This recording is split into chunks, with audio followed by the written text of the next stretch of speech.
Hi, guys. Hi. Welcome to the um, next episode of History of a Haunting, but the very first YouTube episode. I am one of your hosts, Carrie Hopper. And I'm your other host, Laura Ackerman. Welcome. And welcome. Yes. Hi, Laura. So, after a lot of starts and stops, here we are. Uh, We barely made it, Barely. but here we are. Yeah. Barely. Seriously, barely. We were supposed to start recording over an hour ago, and here we are. Right. So we've done all the sound checks, we've done all the whatever the hells, and yeah. So So we kind of made it. we kind We're of working made on it. it. We're working on it. We So kind of did. yeah, we certainly welcome all of our loyal listeners, as always, and to the folks that are just watching us for the very first time with everybody else for our very first episode on YouTube. Thank you so much. We really, really do appreciate you coming over to this platform. I know that a lot of you do prefer to listen to and watch a podcast on YouTube. We have actually been getting questions from you guys if we're going to be, bringing this to YouTube for over a year now. So here we are, and we've worked really Right. hard. Yeah, we worked really hard to make it a fun show, engaging. Again, learning as we go on all of this craziness. So, welcome, and we're glad to have you. We're glad to be here, and yeah, every week we're going to be here doing this, and probably saying a lot of swear words, drinking heavily before we hit record, because this was a mess. Oh, for sure. This was a classic clusterfuck. It was. But here we are. So we're gonna make the most out of it We really. as we muddle through. It'll be fine. It'll be It'll fine, be and it fine. wouldn't be History of a Haunting without the fuck ups. So, Right. we brought our fuck ups to YouTube. Cheers, clink. Right. Here we go. Exactly. Laura, here we go. Here's to the first YouTube episode. Cheers. Yay. Yay. All right, guys. The format's not going to change. We have the same exact format that we always had. And to that end, we're going to start off with 1 or 2 or 5 or 10 EVPs.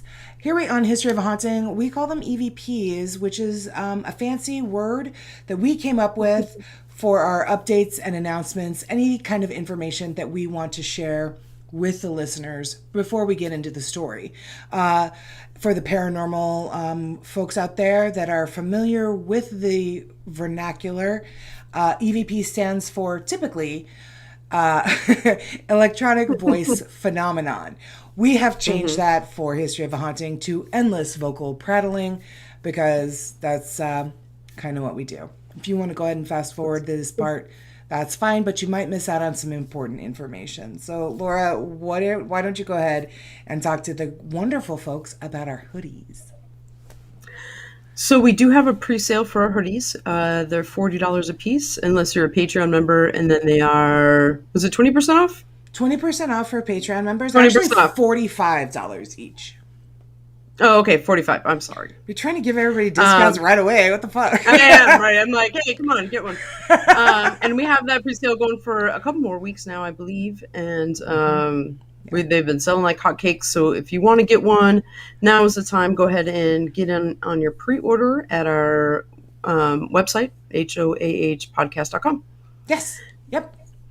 Right. And if you order 2 or more, it's free shipping. So yay. Yeah. Yay. Yeah, we Even will. better. Yeah, it's we love them, and we can't wait. We can't wait to wear them everywhere we go and cram them down everybody's throat. Because we've kind of already 100%. we've kind of already done it. Yes. Yeah.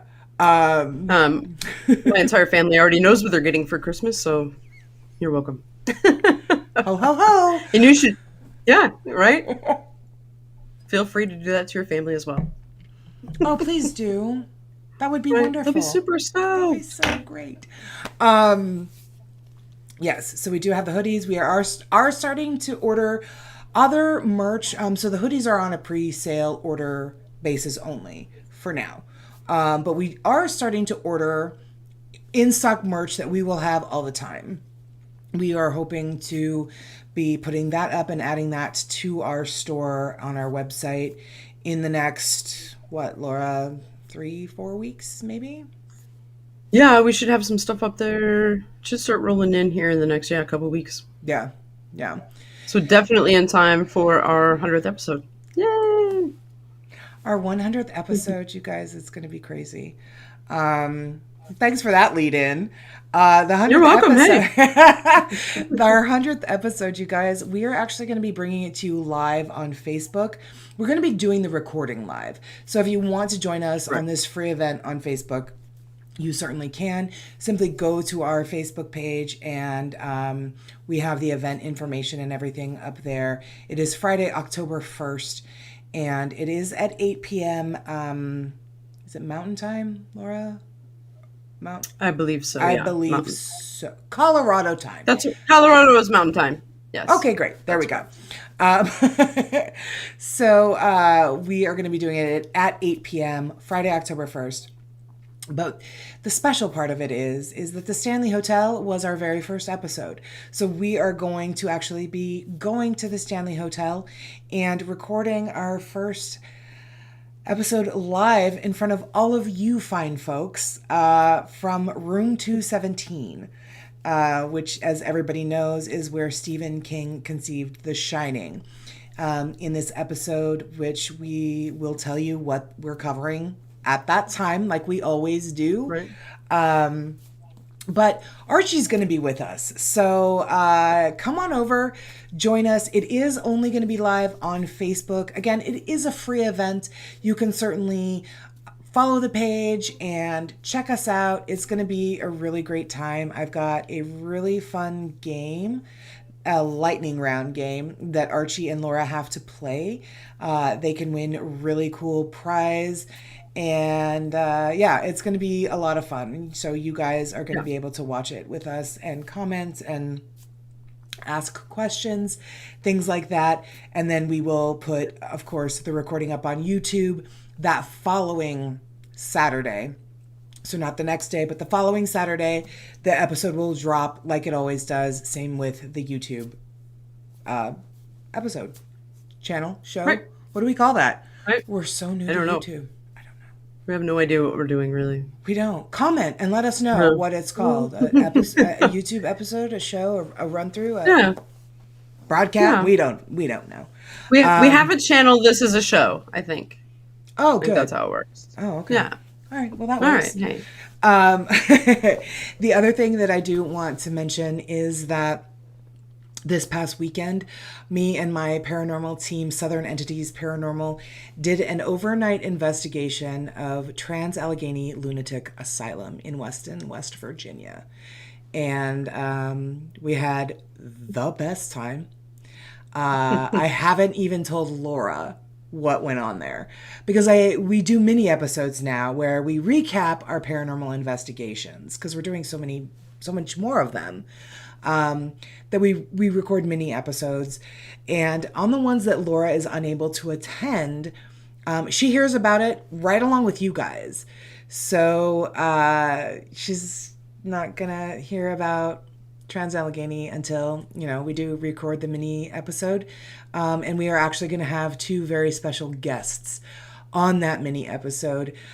Two really, really lovely women that we met during the investigation. They are alive. They're not ghosts or patients that were former that would be amazing though if I could bring a spirit onto the show. That would really put us on the map. So we actually are going to be having some guests on that mini episode. Mini episodes are going to start on YouTube with this one, Trans-Allegheny. It's actually going to be our third mini episode. We're going to release the second one only on audio, all of your favorite podcast stations, wherever you listen to podcasts, Apple, iHeart, Spotify, TuneIn, Stitcher, literally Amazon Music, everywhere. even radio.com. You can find us everywhere. So the second mini episode will be audio only. The third mini episode about Trans Allegheny will be here on YouTube, and also on all of your favorite podcast stations. So that was the other EVP that I wanted to cover. The next one that I wanted to cover is my team and I, Southern Entities Paranormal. We have partnered with the Montgomery County Historical Society here in North Carolina, and we have done an investigation of the 1830 Montgomery House. That is actually going to be the topic of mini episode number 2 that's coming out this week. It'll actually be released before you guys see this on YouTube, before this episode drops over Labor Day weekend.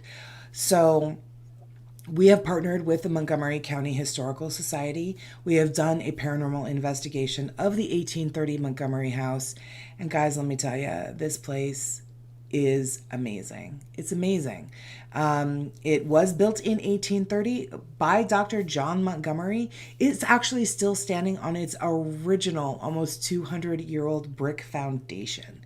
So what my team and I are wanting to do is we're wanting to raise money to help preserve and restore this house. So we have set up a GoFundMe page. If you guys can find it in your hearts to donate, even $5, $2, $1, any amount will certainly help. All of the money goes into preserving this beautiful, beautiful home. We're also going to be doing, some paranormal tours and things like that to help raise money so that the Historical Society can save this house. So if you can, that's really, really wonderful. We'd really appreciate it. You can find the GoFundMe link on our Facebook page at HOAH Podcast. You can also find us at Southern Entities Paranormal as well. If you are unable to donate, I absolutely understand. But if you could share the link, that would be great too. So we are going to be doing a push on Fridays called $5 Fridays, where we're asking everybody to just donate $5 to the GoFundMe page. It will start this Friday, which for all of you watching and listening, now we got to say that, Laura, watching and listening. Right? For all of you paying attention to us right now is actually yesterday. So we're going to start doing $5 Fridays, where we're going to just ask everybody if they can donate $5. And if you can't, that's, again, totally fine. I absolutely get it. And we completely understand. But we would like to ask you to share the GoFundMe page. The further our reach can be, the greater chance that we have for raising money for this amazing, amazing home that we are certainly hoping to save. And we're working with the Historical Society to save. So I think that's all I've got as far as EVPs. Laura, do you have anything else? No, you just ran with it. It was great. I did. Good job. Good job. Good job. I'm the talker of the two. So, all right. Well, then let's Clearly. Clearly. I think we've already established that. God, right? Oh, yikes. Okay, so let's go ahead and get to the meat and the potatoes of this episode.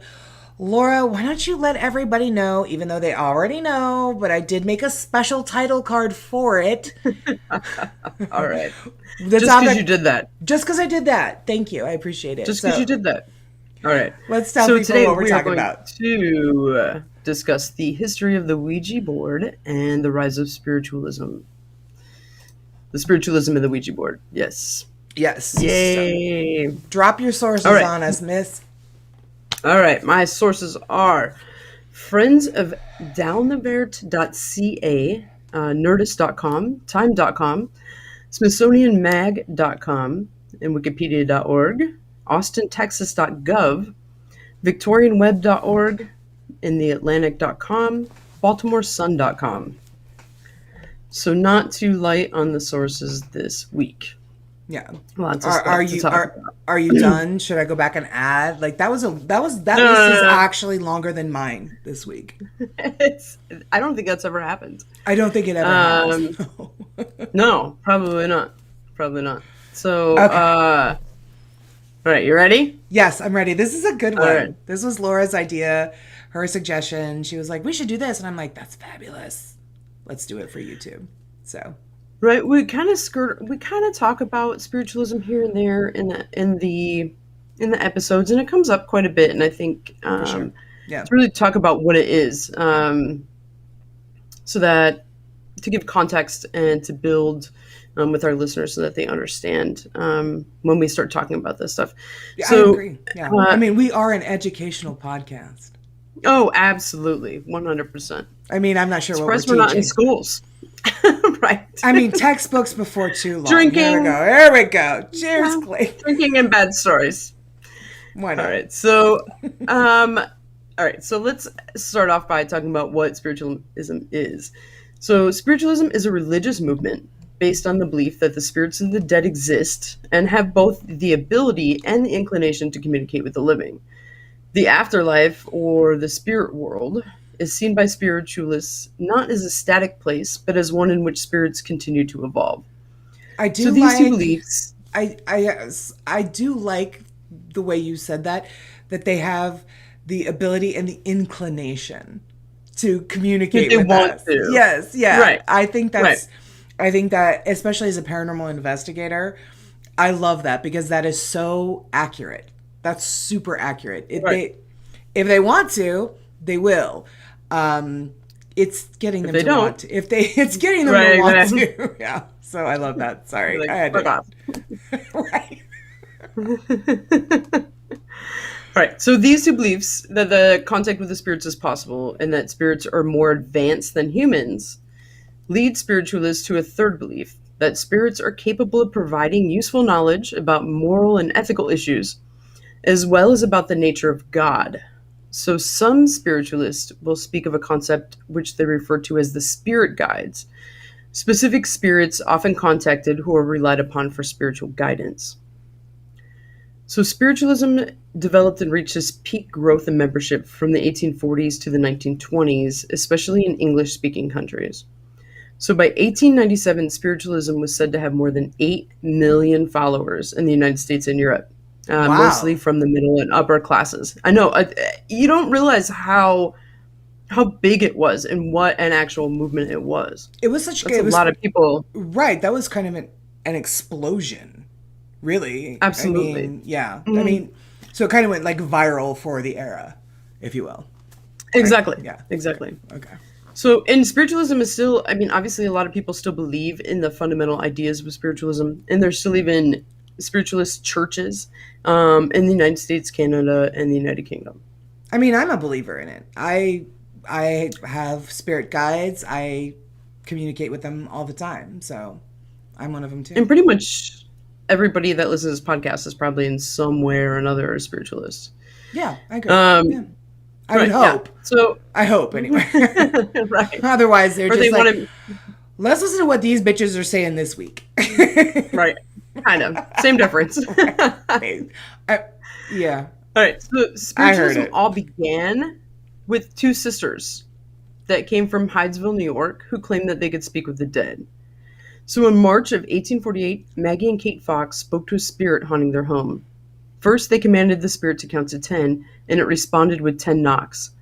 Then their mother asked how many children she had. The spirit correctly knocked 6 times. So Mrs. Fox invited her neighbors over, and they were shocked when the spirit answered the girls' questions with a series of knocks. So by tapping twice for yes and once for no, the spirit told them that he was once a peddler who had been murdered and buried below the house. Newspapers reported the ghostly encounter, and folks across town came to see the girls who could speak to the dead. So while many people were thrilled with the idea of speaking to ghosts, others were obviously scared and accused the girls of witchcraft, pretty typical for the era. Right. And the right. town's Episcopal minister actually asked the family to leave the congregation when he heard that they had been talking to ghosts. Are you serious? Absolutely. Oh my god. Well, let's get a look at these sisters real quick. These aren't like right. crazy. Like, let's take a look at these sisters real quick. All right. They look pretty typical for like the era, right? They really do. They don't look like, you know, they don't have any, you know, it's still the Victorian era. They're dressed, you know, they've got, their modesty is covered. They're, you know what I mean? Like, they don't look like what you might imagine them to look like, given what they can do, right? Or what they Right. claim to be able to do. So, Exactly. yeah. Yeah. Okay. So the Maggie and Kate's older sister, Leah, ended up moving the girls to Rochester, New York. And she was suspicious of their talent, but she saw an opportunity to pull herself out of poverty. So in the Oh, 1840s, there's cities were always growing at one an sibling. unprecedented rate. I mean, hey. Are you that sibling? Is that what you said? I mean, hey. Well, no, I'm not that sibling. But I mean, can't blame a girl for trying. I mean, you can't. Uh, right. So overcrowding and poor sanitation in the cities led to epidemics of contagious illnesses, leaving families desperate to speak to their loved ones who had passed away. Yeah. So people would gladly open their wallets to hear from their friends and family on the other side. So Leah had her two sisters holding seances and charged admission, first in their home and Okay. later in Rochester's biggest auditorium, Corinthian Hall. Oh, okay. So during their shows at Corinthian Hall, audience members hoped that the girls would be exposed as frauds, but nobody could figure out their trick, right? Like, so the Fox sisters' strange gift led to the spiritualist movement. Okay. And more people, yeah. So, and more people across America and Europe started to claim that they were mediums and had the ability to speak to spirits, and Oh, seances became a popular pastime. yeah. So even Queen Victoria herself was fascinated by mediums. Yeah. And she used one to contact her husband, Prince Albert, after he died. Yeah. During the seance, the 13-year-old medium, Robert James Lee, supposedly proved he could truly speak to the dead when he called Victoria by a pet name only Albert would know. According Oh, to the famous medium, right? That's kind of impressive. I've never heard this story, and I have read everything about their love story. I've never heard this. This is interesting. Right. And he was a 13-year-old, too, which I think is kind of interesting. Right. So, according to the famous medium Leslie Flint, Victoria sent messages beyond the grave after she passed to her daughter Beatrice, who went to contact her mother after she passed, obviously. She became a Right. spiritualist as well. Okay. So, the Fox sisters, they were launched into stardom, right? They Yeah. became very famous all through the States. But the fame was taking a toll on them. They started drinking heavily. And Leah worried that their drinking would threaten their livelihood and their status in the spiritualist community. So, to curb her sister's indulgence, Leah planned to have Kate's children taken away. Dude. So, right, some fucked up shit. The minute you said they So, started drinking heavily, I picked up my wine glass and I'm like, go on. right? I don't understand this.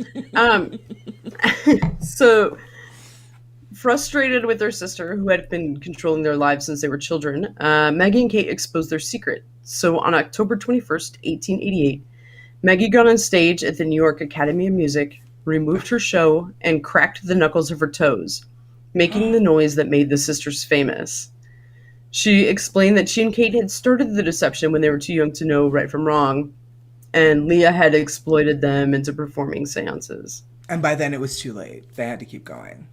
Right. Yeah, right. Supposedly. So later she tried to recant her admission, but nobody believed her, right? So who's going to, right? Right. So, Yeah.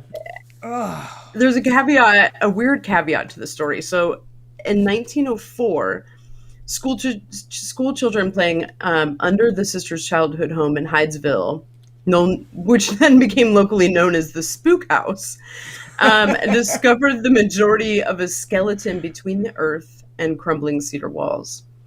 A doctor was consulted who estimated that the bones were about 50 years old, giving credence to the sisters' tale of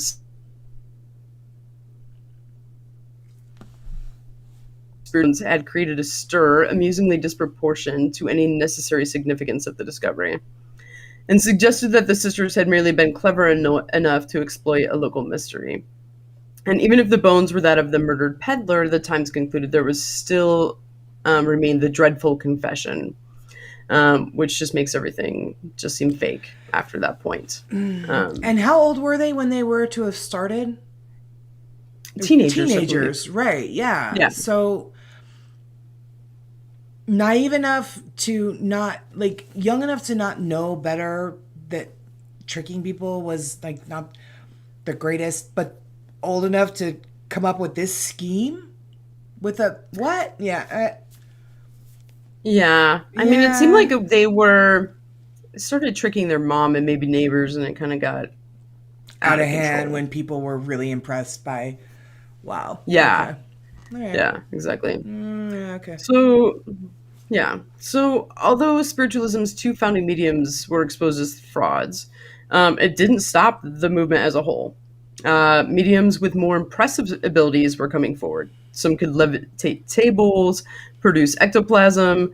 Florence Cook could supposedly materialize a spirit named Katie King. Believers from across the world were transfixed by the paranormal phenomena. Oh my god, words being performed in front of them, whether it was a hoax or not. They're so hard. It's so hard. So I have studied all of these folks, like the people that you're talking about. I figured, like, yeah. Oh yeah. This is pretty, for the time, very famous people. Very famous people, and also really brilliant in what they were trying able to do. Yeah, and the perception they were able to put forward. Absolutely. Which is what has made my current field of study, paranormal investigation, so fucking hard. Thanks, ladies. Right. Yeah, good job. Good job. Thank you. But on that note, spiritualism at the time was one of the few ways that women were actually allowed to speak in public. So female mediums used this as a way to champion for the ideas of women's suffrage, equal rights, the abolition of slavery. And they could claim that these weren't their ideas, but they came from the spirit realm. Oh. Yeah. So they could say that the spirit guides were saying that these were the best ideas. Were they taken more seriously by saying it that way? I think it took the blame off them, right? If somebody didn't agree with what they were saying, they could be like, well, it wasn't me. It was the spirits, right? So they're just speaking through me. It wasn't me. Those are not my ideas. Right. It's, wow. The spirits just telling me. Oh, wow. That's wow. Yeah, I thought that was a really interesting part. That is really heard of. Yeah, really interesting. Yeah. So, I mean, obviously this didn't stop the criticism and condemnation of female spiritualists. So one such example was Victoria Woodhull, a vocal spiritualist and the first woman to run for president. Oh, she was dubbed Mrs. Satan for her belief in spiritualism, suffrage, and the ideas of free love, all of which were seen as a threat to traditional morals. Bitch. Right? Some things never change. I mean, and so this was how long ago? 10, 15, 20 years ago? Same thing. So with the onslaught of the Civil War and the growing list of men who would never return home, more and more people turned to spiritualist mediums, hoping for some proof that their loved one's immortal soul was at peace. Yeah. So the number of spiritualists at that time in the U.S. blossomed. By the end of the war, reported 11 million people subscribed to spiritualism, and 35,000 were practicing mediums. Whoa. Really? 35,000? Yeah. And this is in what year? After which war? During the Civil War, so 1840s. So it started at, what did you say, 8 million, grew to 30, and then 35,000 practicing mediums. Wow. I mean, I get it. But that's viral in like a way that us as YouTubers now hope to be. Right. That's pretty massive. That's a lot. It's huge. Yeah, that's huge. Yeah. Yeah. So spiritualism also brought into it the new technological advancements that were happening at the time. So the Fox's sisters, Raps and Knox, were similar to the Morse alphabet, which had just been invented. Morse code. Right. Oh, So okay. so people that were promoting spiritualism would claim later that they had a spiritual telegraph between the living and the dead. Um, Later, Very William cool. Mumler would claim that he could capture the ghostly images of dead loved ones in his spirit photography studios. So, Mumler's most famous spirit photograph is of Mary Todd Lincoln. America's grieving First Lady had become heavily involved in spiritualism after the deaths of her son and her husband. Yes. She regularly attended seances, hoping to receive a message from them. In 1872, Mrs. Lincoln visited Mumler's studio in Boston. In the resulting photograph, the ghostly specter of Abraham Lincoln appears behind his wife, resting his hands on her shoulders. Let me It see was the if I last can. photograph ever taken of her. Let me see if I can bring it up All right. correctly. You did it. I did it. No, yeah, that's pretty creepy. It's very creepy, and I I've studied this guy as well, and there's a number of photographs that he has taken. This one is, to me, I think, very, very powerful. Of course, it has been, people have sent it to Kodak, and they've sent it to, all of the major, film Places. companies, places, forensic photographers, things like that. I think it's a really beautiful picture. And I think, I don't know. I mean, why not? Yeah. Has it been debunked, like officially? Um, I didn't hear that it was particularly, maybe, but no, I mean, because again, it was in the 1870s, right? So it, double exposure in film is obviously a thing. This is a little bit right. harder because, like, she had to sit there for what, a couple of hours. Photograph. That's why nobody smiled back then, because it took like 10 years to take one picture. Right. But in this one, I don't know. I mean, I haven't. Most people seem to think it's just a double exposure, Like an overlay. Yeah. like an overlay. Because I mean, if you look at his hands and the placement, it doesn't really look natural. Right. But it is, I mean, it could Well, and be. imagine back then if you saw something like this. I mean, Yeah. whether or not we believe it now, I mean, the power that this would have had because of the time and how incredibly true this would have seemed, right? Right. Yeah. I love Because it. photography was still not like a big thing, right?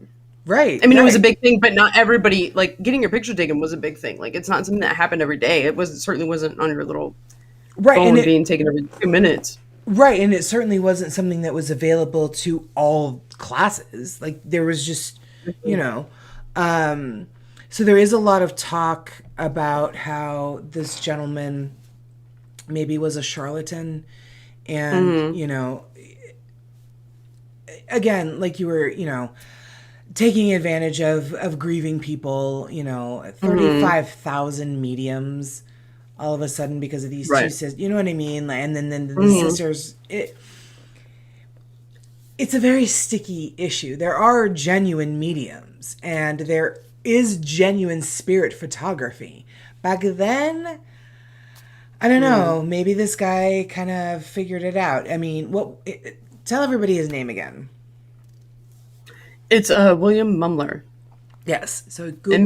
Mumler. Yeah, Google him. Yeah. And you can find this picture and a number of others that he's taken, and they're all very similar they're all very similar, as in, like, the person is sitting there and there's somebody behind them. They're all very similar. Like, it's not like they're kneeling down next to they're so draw your own conclusions with it. I like the idea. I don't know. I like the idea. I think that he was there with her. but I don't necessarily, me, the wholehearted believer, I don't necessarily think this is a genuine photograph. It is a nice idea, but Right. yeah, I it's agree, but famous. Yeah. Yeah. I think the biggest part of it is that the power that it would have carried at that point in time, Right. to make people believers, right? Because all of this is just new tech that had just been coming available and more and increasingly more and more available to people of different classes, right? Right. Um, Yeah. I mean, Mrs. Lincoln was already a believer. She was already doing seances in the White House after her 11-year-old son had died of a fever in 1862. So Right. Yeah. she was early into it, Yeah. Yeah. Yeah. trying to come to terms with her losses. Um, Yeah.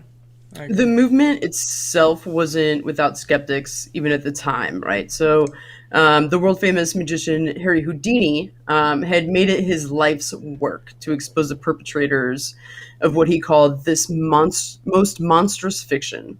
So, even though he said he always entered a seance with an open mind, Houdini declared, after 25 years of ardent research and endeavor, I declare that nothing has been revealed to convince me that intercommunication has been established between the spirits of the departed and those still in the flesh. Yes. So he never became a believer. He didn't. Let me see if I can pull up this picture as well. Laura sent me pictures for her part.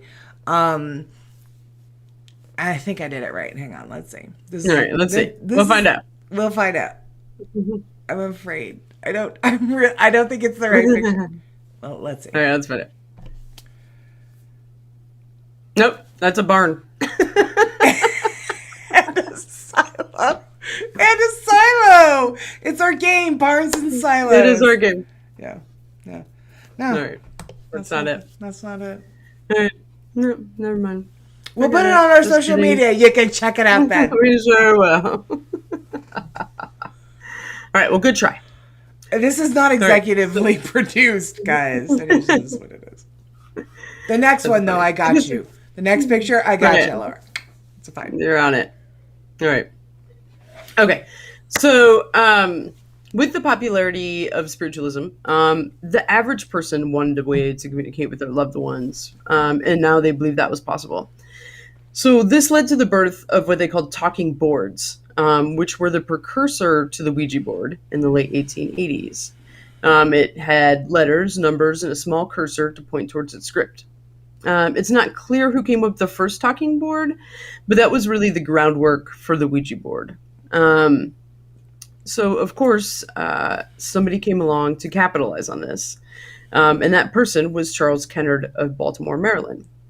He didn't particularly care about the spiritualism movement, but he did see a profitable business opportunity, right? Right, isn't that how most of the famous shit happens? I don't actually have any interest in this, but I see an opportunity, yeah. Exactly. So this allegedly shady businessman teamed up with a coffin maker / undertaker, which of course I love that part, E.C. Reich, to start producing their own wooden boards. But when Kennard started looking for investors, he ended up taking sole credit for the invention. And there's some debate over Reich's actual involvement, and not a lot is known about his life. However, the leading talking board expert, Robert Murch, and he's the founder of the Talking Board Historical Society. There's a talking board expert. Yes, and he is the founder of the Talking Board Historical Society. Oh, wow, all right. Right? The more you know. I mean. So he told Baltimore Magazine that Reich was indeed involved with early productions, but later was cut out by Kennard. Ouch. Natch. So, Natch. So after Kennard's many failed attempts to secure funding, an attorney named Elijah Bond became interested, and they formed the Kennard Novelty Company in 1890. Bond's sister-in-law, Helen Peters, who was said to be a medium herself. One of the 35,000, sure. Right, one of the 35,000. Everybody was at that time. I mean, sure. I am too. Right, why not? So she said to come up with a name. So supposedly, she had asked the board what it wanted its name to be, and it spelled out Ouija, and it's supposed to be an ancient Egyptian phrase, which means good luck. Ah, okay. There's also some like, right, it's not good luck. There's also some popular belief that it's supposed to be a combination of the French and German words for yes, so we and ja. But there's a lot of rumors about how it was named. Like nobody really knows. Basically, tell me, world traveler Laura, is that accurate? Mm-hmm. You've been to everywhere. Those are those words, but it just seems really like a weird thing to put together. But I mean, again, who the fuck knows? Like nobody really knows how it came about. I mean, to be honest, that's kind of like this. True. The origins of it are pretty like mysterious still, even though there's like more has come to light about it. It still seems like the very, very beginning is nobody kind of knows exactly what happened. Right. Like who came up with the idea of making a talking board itself, right? Like all of that stuff is still pretty much unknown. I'm going to be real honest with all of you.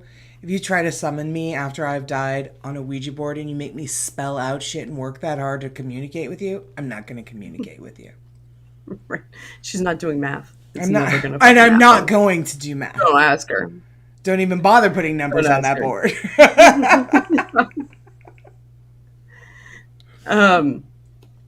So at one point, Peters did convince the patent office to approve the Ouija board's application.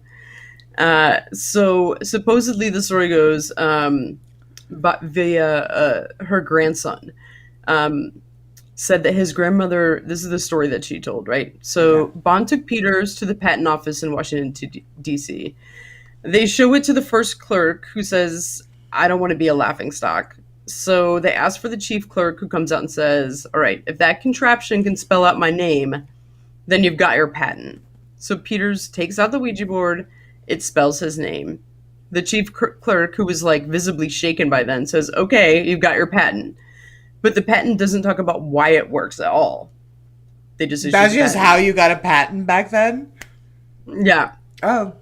So kind of a caveat to that story is, I mean, they probably did know his name. It's not like it was a secret, right? They probably knew that going into it. Right. Right. Yeah. So they might have already known that. So sure. Okay. I mean, hey. All right. So the company soon brought Bond's employee William Fold into the fold. And they began to produce boards. And then that's when it started to become a hit. So they started quickly opening additional factories before Kennard and Bond's unceremonious booting out of the business. Oh, okay. So they got kicked out. So Fold took over, but he strangely died in 1927 after falling from the roof of one of the new factories, one that he claimed that the Ouija told him to build. The Ouija apparently told him to prepare for big business. And so he had opened this new factory and was up doing something with the flagpole, is what what the story goes. And he fell off the roof and died. Weird. Yeah. You did something a Ouija board fucking told you to. And then you died. Right. And it didn't end well.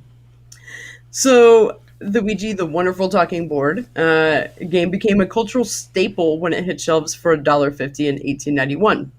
Yep. It became a direct. That was a lot of money in $1. It was $1.50 in 1891. Yeah.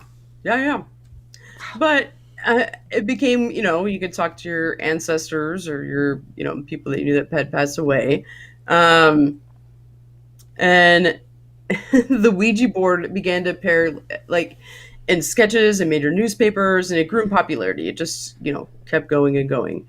When it was invented during Victorian times, it broke a lot of rules. So at the time, you weren't supposed to be alone with members of the opposite sex, and people weren't supposed to be touching. So the Ouija board was built so that you put it on your knees, and your fingers would touch when you were moving the cursor around. So it kind of became an ultimate date game. Why not a table? I don't know. I didn't make this up. This is I didn't make the Ouija board. I don't know. Okay. I think maybe, I don't know, it's portable. So the original directions said that for best results, they should use with two people, a lady and a gentleman. And that's why men wanted to buy it for women, so that they could use it together. So the Ouija boards became like a very Victorian version of flirting. Um, Ew, really? yeah. So, because then they weren't allowed to touch or be alone or do anything. So that the Ouija board kind of facilitated that.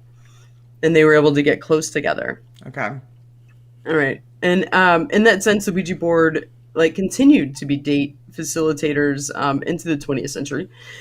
In the summer of 1919, the painter Norman Rockwell and a friend happened upon a dance hall in New York, and they were watching the young people there, and they weren't just chatting and dancing; they were pairing off, along the sides to take their turns with the Ouija boards. So he created an image, flirting via the future, which, yeah, thank you for putting that up, that then graced the cover of the May 1st, 1920 Saturday Evening Post, which, was the image that he had painted. And he said it suggests the hope and the unpredictability of a new American decade. A young couple, fingers, tips touching, and legs interlocked, going to answer the question. So Rockwell named the painting Ouija board. Wow. I mean, and look at the Yeah. blush on their cheeks that he added, and Yeah, I mean, that was a Like- big deal, getting close to the person that you liked, and yeah, kind of risque. very risque. I mean, look at the look at her. I don't know. It's yeah. I love Norman Rockwell. He was wow. Look Yeah, at that. so Huh. Americana, right? Absolutely. Absolutely. Wow. It's pretty crazy. It is I mean, pretty this is crazy. kind of, yeah. So it's quite logical that the board would find its greatest popularity in uncertain times, right? So when people were looking for answers, so the 1910s and 20s with the devastations of World War One, and the manic years of the Jazz Age and Prohibition, there were surges in the Ouija popularity. Again, during the Great Depression, the Fold Company opened new factories to meet demand for the boards. Over 5 months in 1944, a single New York department store sold 50,000 of them. Right? And in 1967, the year after Parker Brothers bought the game from the Fold Company, 2 million boards were sold, outselling Monopoly. In what year? And that was 1967, and that was the only time that's ever happened. And that was when they were increasing the American troops in Vietnam. That was about the time my mom played it with her cousin Terry. It was, I mean, again, super popular. Parker Brothers, Yeah. 2 million boards. That's crazy in 1 year. In a That's lot. year, yeah. Mm. Oh. So, right. I don't So- love Ouija boards. This whole thing, Laura suggested it to me, and I was like, "It's great, but I don't want to talk about it at all." But That's interesting. it's a fabulous Yeah, story. Yeah, super it is. interesting.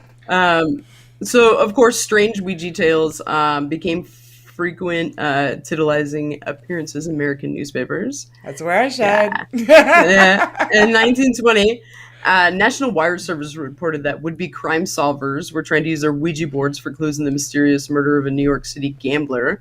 Oh, I named love Joseph that. Elwell. Yeah, and that was just pissing off the police. Early days So- armchair detectives. I love it. Right? Yeah. Yeah, with their Ouija boards out. Yeah. So in 1921, the New York Times reported that a Chicago woman was being sent to a psychiatric hospital, and she tried to explain to her doctors that she wasn't suffering from mania, but the Ouija spirits had told her to leave her mother's dead body in the living room for 15 days before burying her in the backyard. Yeah. In 1930, newspaper readers thrilled to accounts of two women in Buffalo, New York, who'd murdered another woman, supposedly on the encouragement of the Ouija board messages. In 1958, a Connecticut court decided not to honor the Ouija board will of Mrs. Helen Dow Peck, who left only $1,000 to former servants and an insane $152,000 to Mr. John Gale Forbes, who was a lucky but bodiless spirit who contacted her via the Ouija board. So, yeah, lucky guy. So clever the guy. Right? I mean, come on. So, I mean, the Ouija has been around on the periphery of American culture. Besides some like odd stories like what I kind of just went over, it was just it was not very something that was considered threatening. It was actually considered very Americana. Yeah. And very certainly entertaining. Normal. Yeah. Right. Right. Absolutely harmless, really, right? Until 1973. In that year, The Exorcist scared the pants off people in theaters. And it's was based supposedly on a true story. So, with the implication that a 12-year-old, right? Exactly. So, with the implication that a 12-year-old was possessed by a demon after playing with the Ouija board, really changed how people saw the board. It kind of did for the Ouija board with showers, what Psycho did for showers. Just God, everybody, yes. All of a sudden was terrified of them. And, now it had a very demonic idea right behind it, as opposed to originally when it was when Norman Rockwell was painting, drawing, was painting it. Yeah, exactly. It's funny that you say that about what Psycho did for showers, because my mom, one of my favorite stories of my mom growing up, she went and saw Psycho in the theater when it came out, and she was so scared because it was filmed and based in Phoenix. And oh, really? I guess I forgot that. Yeah. So the Westward Ho in downtown Phoenix, that's in Psycho, and so it's filmed and based in Phoenix. So my mom went and saw it in the theater. Oh, no, Nancy. She got so scared. She got up and she ran out of the theater because she was so scared after that shower scene. But when she ran outside, it was raining. Oh, no, so you can't get away from it? She was so emotionally overwhelmed by the scene, and then she ran out to escape it, and it was raining, and she threw up orange popsicle all over the theater, all over the front of the sidewalk in front of the theater. And that's one of my I think about that every time we see the Westward Ho when we go even by downtown. It's a very iconic building in Phoenix. Or when somebody mentions that scene, I'm like, oh yeah, that scene scared my mom so bad she ran outside and it was raining and she threw up orange popsicle all over the theater. So I just, Oh no. I know, yeah. I feel for him. Feel for her. Yeah. That's so awful. It's awful. My mom told me that was scary too, and she used to tell me stories about people when she tried to go see The Exorcist. People were leaving the theaters and throwing up everywhere, it was literally making them sick.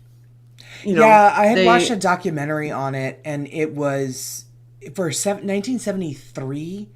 That was faces of death, Eli Roth level gore and horror. Yeah, absolutely. Which also I've seen all of his movies, and I have seen all of the Faces of Death, and The Exorcist still is one of the most terrifying. The most terrifying thing I've ever watched. I will never. Yeah, it's awful. Yeah, I hate it. We talk about it a lot on this podcast because we're a paranormal podcast. Of course, right? Yeah, no. The Exorcist is what. Terrifying. I hate doing possession stories. We do them on this show because they're important. We just did one. We just did one, the possession of Anna Eklund. But no, hate it. All of it. Oh. Terrifying. Anyway, please get back to your tale. All right. Well, I feel like I'm going to throw up orange popsicle. Right. Obviously, you want to learn more about Roland Doe. We do cover that in one of our previous episodes. So go ahead and scroll back to that one, and you can hear all of the wonderful things about that. Yeah, the episode number escapes us. Otherwise, we'd tell you. Exactly. I don't even. And we don't. She doesn't want to talk about it. Uh, so almost overnight after The Exorcist came out, the Ouija then became a tool for the devil, right? And it started coming up in scary movies, and opening the door to this evil spirits. And outside the theaters, the Ouija board then became hated by Christian groups. They were burning them. Yeah, I mean, even as recently as 2011, the 700 Club host Pat Robertson declared that demons can reach us through the board. So even inside the he's paranormal community, but that was dramatic. Yeah, he's right. But even within the paranormal community, the Ouija boards have a dodgy reputation, right? So people say that they don't want to be around them. Like, you don't want to be around them. You say that, you don't like it. You're not going to go play with one. I didn't even want to do that. I didn't even want to talk about this. Exactly. Yeah. So, I mean, they're still selling hundreds of thousands of them, but the reason that people want them now has changed. Sorry. Instead of being like spiritual and harmless, they're like dangerous, right? Right. So, sorry. Hold on, let me take a drink. So, again, with the Ouija board and spiritualism, that they're still very much alive in our culture today. They're not going anywhere. Nope. Yeah, but I mean, and they have different connotations, right? Obviously, from when it started, but the rise. You laughing at me? I'm like, spiritualism is now so popular. I don't think people really view it as a religious movement at all. It's just part of our culture. Like, if you believe in that afterlife and ghosts and people being able to contact you, that goes hand in hand. It goes with Christian beliefs or anybody else. Like, I agree. So it's very much a part of everybody's culture, a lot of people's religion. It's on our TV shows. It's in our popular culture everywhere. It is. So, it is. I mean, this is really weaved into us. So some of the best movies I've ever seen are based on what a person or a family did after they played with a Ouija board. Like, what happened after that. Some of my favorite movies, and my favorite genre is horror.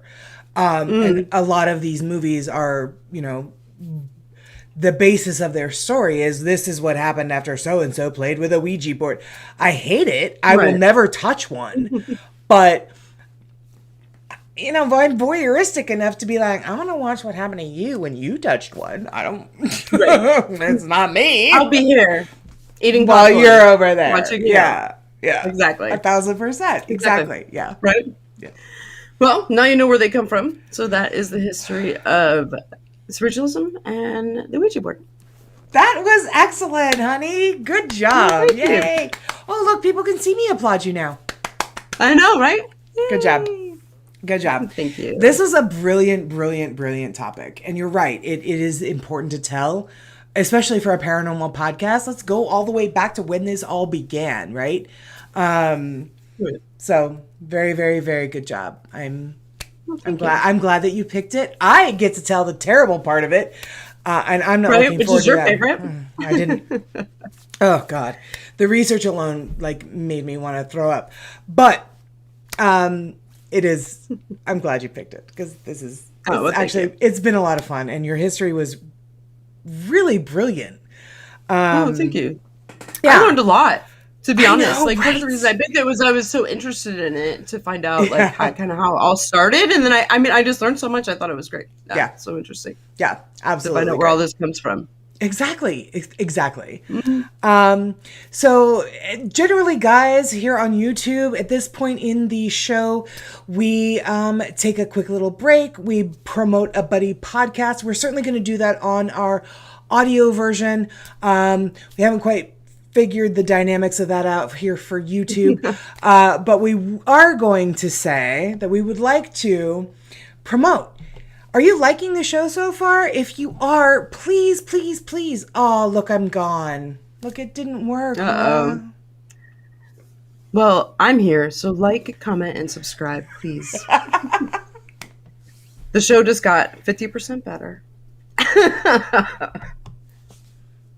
I can come back. Oh, Anyway, yeah, if you're liking the show so far, we'll work out the kinks, we promise. But yes, like, comment, and subscribe. And to that end, let's get started with the other side of this. What happened to the folks that actually used the Ouija board and it didn't go so great? So, as I was clear in Laura's part, I can't stand Ouija boards. I don't love them. I think they're very dangerous. And I, because I try to be a responsible podcaster, I want to tell you some of the most terrifying things that have happened to people that have used Ouija boards, in case anybody was thinking about maybe fucking using one. So, are we ready to hear some really creepy shit? I know I am. I mean, I'm really ready. I love the 100%. creepy shit. Yeah. So here we go. Tell me. Here we Tell go. me all the bad, terrible, horrible shit. Yes, let's do it. Okay. So here are my sources. They are cosmopolitan.com. Yes, Cosmo. Thoughtcatalog.com.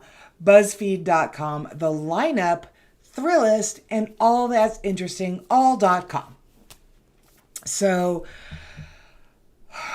okay. Oh, God. Not only did I have to research it and read it and pick and choose the scary stories, now I get to talk about it again.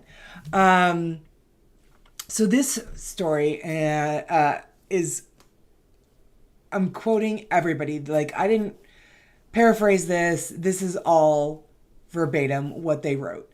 So this very first story sucks beyond the telling of it. But I'm going to tell you anyway. So, quote, I was about 12 or 13, spending the night at a friend's house, goofing around with the Ouija board with him and his sister. Goofing around. Mm-hmm. As we do. As we do. We were all getting sort of gibberish words plus actual words spelled out. Just kind of scaring ourselves for fun, not taking it very seriously. Probably their first mistake. Then we got the message, I can see you through the window. And then I can see you through his eyes. Or something like that. Ew. Yeah. There was just a small window in the basement room where we were. Because, of course, they were doing it in a fucking basement. As you do. As you do. And just the backyard and woods past the driveway that were visible through the window. We asked it more questions, and it said, I'm under the car. What the fuck? Mm-hmm. Creeps. So it gets worse in that what they did. So they go on to say, so we somehow got up the nerve to go outside with a flashlight and peer under the car, where we saw a huge black stray cat hissing. We ran inside freaking out, and at that exact moment, the power failed and all the lights in the house went out. We just about actually shit ourselves. Yeah. I probably would have too. Yeah. That's like the best slumber party story ever. Right?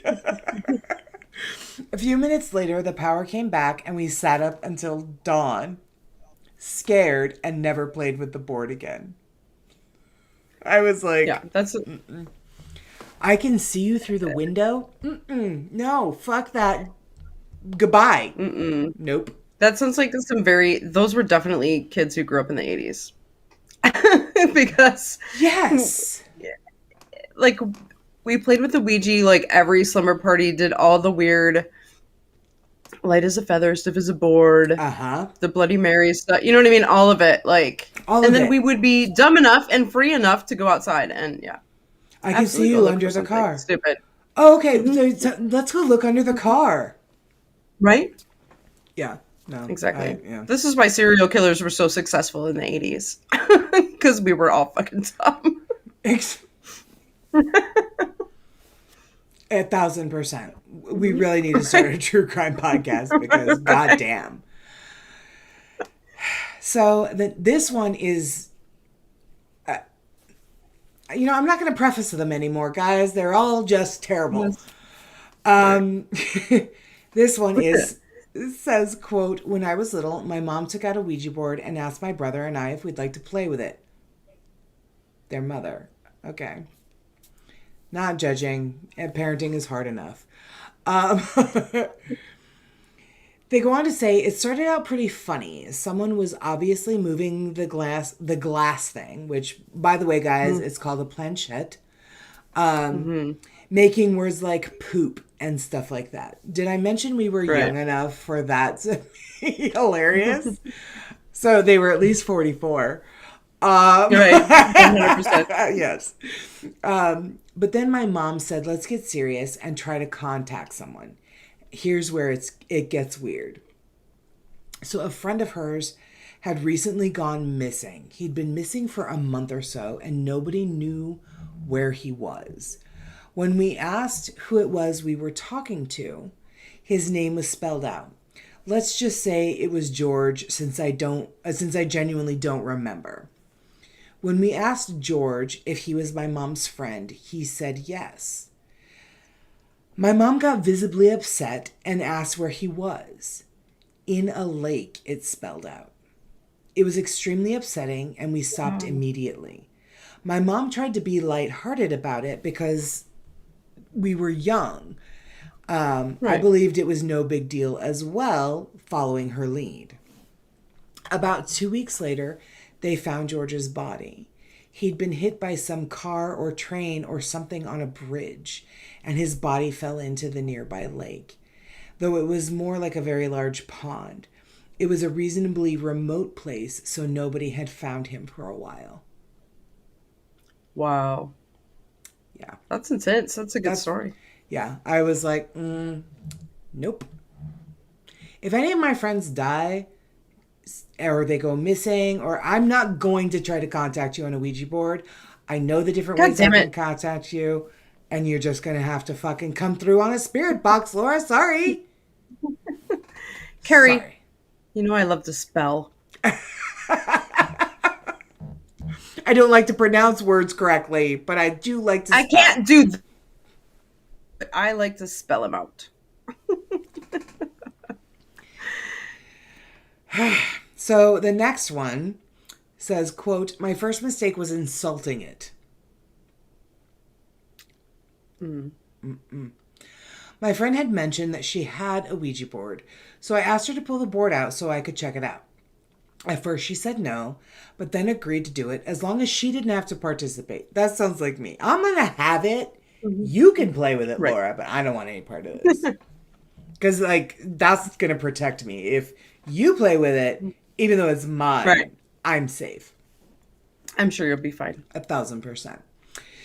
So after she had set the board up, because then the girl had to show the other friend how to use it. Okay. Right. Okay. After she had set the board up, I asked, is there anyone in here? And I got nothing. So, being a teenager, I said, if anything is in here and not talking, you're a coward. The board was put away after that. The minute I read this, I was like, I don't even want to keep going with this because I know where it's going. Fast forward about a week later and have me sleeping upstairs on my couch. I wake up on a stereotypical stormy night. Thunder, lightning, wind, rain, the works. I look around to see why I woke up, and I couldn't see a thing, and I decided to try to fall back to sleep. After laying there for about 30 seconds, I hear from downstairs, get the boy. In a very raspy, wispy voice. I open my eyes and listen. Nothing. Start to go back to sleep. Get the boy. In a much louder voice this time. Then my downstairs door slams and I freak the fuck out because nobody slept downstairs and we had no drafts in the house. Nope. Nope. Nope. Nope. Nope. Nope. This next one is titled A Creepy Doll. Right away, I'm like, don't read it, Carrie. Don't read it. Don't read it. Already, I'm off. Yeah. Yeah. You're like... I hate creepy dolls. Like, you have your things, like fucking dolls every fucking time. I'm like, nope, nope, nope. Yuck, yuck, yuck, yuck. Nope. Oh, yeah, they're awful. I'm fucked off every time. Mm-hmm. All right. Take another swig because this one sucks. All right. So it starts with, ready. I have a terrifying story about a Ouija board. I got a call from my cousin who said that he, his brother, and his dad, and his best friend were using a Ouija board in where? Their basement. So prior to starting, they took a large porcelain doll out of the room because it was creepy, as we all expect. As they all are. Mm-hmm. And they placed it in an adjacent room face down on a pile of towels. So he goes on to say, my cousin took a short break because the board was just spouting nonsense. His dad and brother and friends started asking the board questions without him. One of the questions was, who is in the other room? It just started spouting random numbers. When my cousin came back into the room, his brother said that the board wasn't working and that they were going to put it away. And he showed them the answer to the last question, which was who's in the other room, and the board was just spouting random numbers. Mm-hmm. So they showed him the answer to the last question, and my cousin said, dude, that's my social security number. Holy shit. Mm-hmm. That's fucking crazy. Yeah, I know. Then they started to talk to whatever started spewing answers out. It told my cousin he would die in the Air Force. At this point, they tell the entity that they are commuting with. They're taking the bus with. No. They're all on the same train. They're all on the same train, right. At this point, they tell the the entity... They ask the entity who they are communicating with to prove itself. It then spelled out the word DOLL. And they were like, what the fuck? So they opened the door to double check on the porcelain doll they had laid in the other room, again, face down on a pile of towels. When they opened the door, the doll was standing up right in front of the door, staring at them. Everyone freaked out and ran out of the house. His best friend burned the Ouija board, and I think he temporarily went nuts for a few months. I mean... Should have burned the fucking doll. Burn the fucking doll. Yeah. My cousin, for some reason, then joined the Air Force and is on a base in Europe now. Yeah, don't love that. The social security number thing, I was like, LifeLock doesn't cover this. LifeLock doesn't cover this. It does not cover getting hacked by a Ouija board. Like, are you telling everybody around this? Like, how do I explain this identity theft for my credit card? You can't claim spiritual identity theft. It's not a thing. It's not a thing. So it should be. It should be. LifeLock. Sponsor LifeLock. this podcast. Yes, we have got amazing spiritual identity theft. I think that's a new sticker. Right. Okay. So the next one is titled Choked. So already great. Okay. Yeah. Yay. So they write, quote, I'm really trying hard not to laugh hysterically out of just pure nerves because I hate all of this so bad. So I'm like, when I'm nervous, I laugh because it's just a thing. So they go on to say, quote, I have no evidence and I do not care if you believe me. I've used a board Fair enough. with results. I mean, yeah. I've used a board with results and let something into my home. No. And I have been physically assaulted by this entity. Yeah. It started out with that feeling like you're being watched, doors closing, footsteps on the hardwood when you're home alone, and progressed slowly into being kept awake by something shaking the bed or pulling off my covers. Well, that would just piss me off. It really would. It would. I sleep with three Mm-hmm. dogs, and so that happens anyway. So Right. you know what? So you I'm already not gonna. have the entities? Yeah, I'm not. Yeah, and I'm not gonna tell them how to make it worse for me. Um, All right. sometimes even whispering my name. The board would disappear for days on end and then show up in places I never would have put it. I became obsessed with it. Problem number 5 in this entire Right. story. Then it was a black mass in the corner of my room, or the silhouette of a man watching me from the doorway. After that, it escalated pretty quickly. It escalated after that? Right? Honey, it is bad already. I had my hair pulled, fingers pricked, scratched, choked, held down in bed while this thing whispered in my ear in what could only have been Latin. Oh. So maybe Zane practicing his homework? I don't really know. It's not good whatever Which it is. I would think that he was probably possessed if he actually did his fucking Latin homework. So I'd be like, what has happened? Why are you speaking Latin? It's creepy. So creepy. Luckily, So my kid's never going to learn it because he never does his homework. thank God. Mhm. So they go on to say we had our house blessed and the bad thing hasn't shown back up. Just normal occurrences now. What does that mean? Nothing great. You should not have a ghost in your house. That's Right. not, if you have normal occurrences, that's not, no. He thought the fucking mist in the corner of the room was fine. Yeah. And then it escalated. Right. I think his What? his Yeah. baseline for normal is a little bit skewed. A little skewed, yes. A little bit. Hmm. Finishes by saying, I will never play with one of those boards again. I mean, Good at least fucking plan. a lesson was learned, and that's all I'm asking for here. Right? Really. The next one, and this, I'm not even, yeah, again, I hate all of it.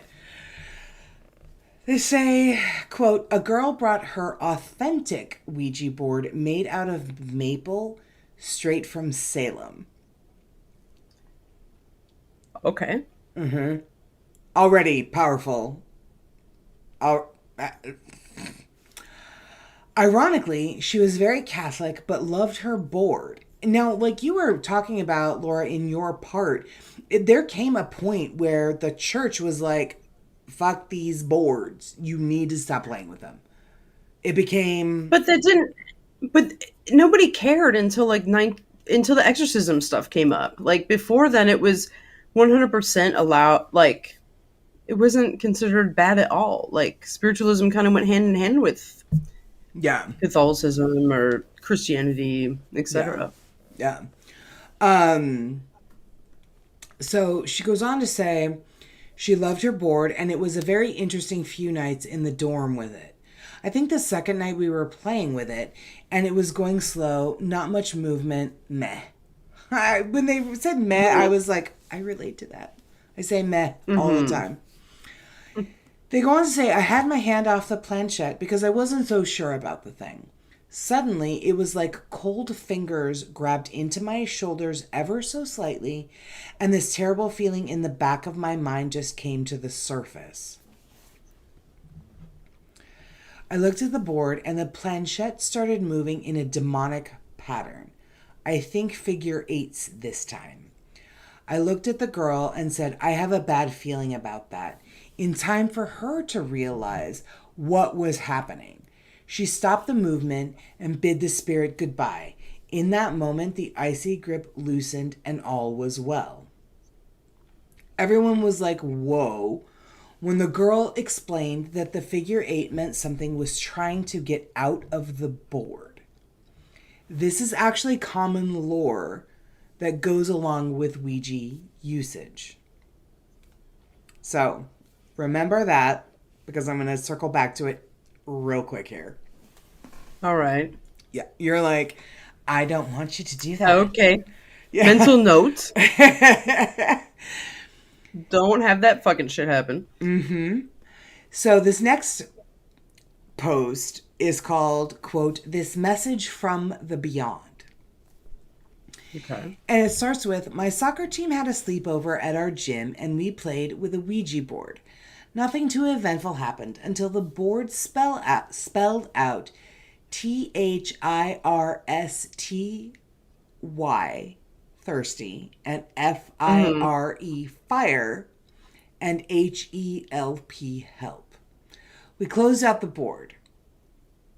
When we went back to school a few days later, we asked the athletic director, whose office was in the gym, if he knew the story of the history of the gym. He told us that the gym had actually burned down a long time ago and was rebuilt, but a man had actually died in the fire." Oh, nice. Mm-hmm. Thirst, fire, and help. Nice. Yeah. The last little tale I have to tell is called "This Surprise Demon." And it starts. Are they ever, like, not surprising? I think every Somebody, demon like- should be a fucking surprise. If It you're, really should be. If it's not, there's already, like, a huge problem. I really don't want to be always playing be a Ouija board surprise with demon. you. It should always be a surprise. Exactly. Always surprise demon. Always. So it says, quote, "A few months ago, my friend brought over her Ouija board." It's always a fucking friend with the goddamn board. A friend. Seriously. There were about 5 of us at the sleepover, and when we began using the board, we met Joe. After an hour of speaking with Joe, one girl asked, "Joe, are you a bad spirit?" Joe spelled out N-O. Then he spelled out H-I-M. We asked what he was talking about, and he spelled out H-E-S-C-O-M-I-N-G. Then began to spell out Z-O-Z-O. The next morning, we tried again, this time speaking to someone claiming to be Joe's wife. We asked her, "Is Joe a bad spirit?" She quickly responded, Y-E-S. Interesting. Uh-huh. So,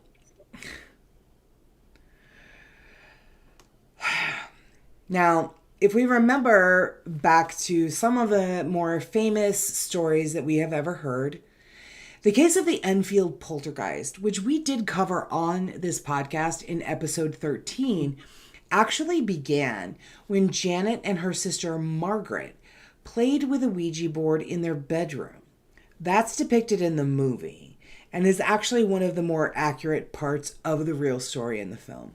A lot of it, again, Hollywood creative license.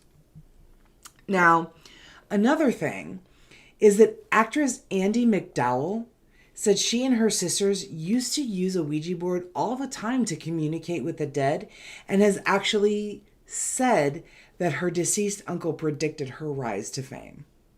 So she was the girl in 4 Weddings and a Funeral. I love her. Yeah. Yeah. She's great. Groundhog Day. Yeah, she's Right. really, really great. So, back to this surprise demon.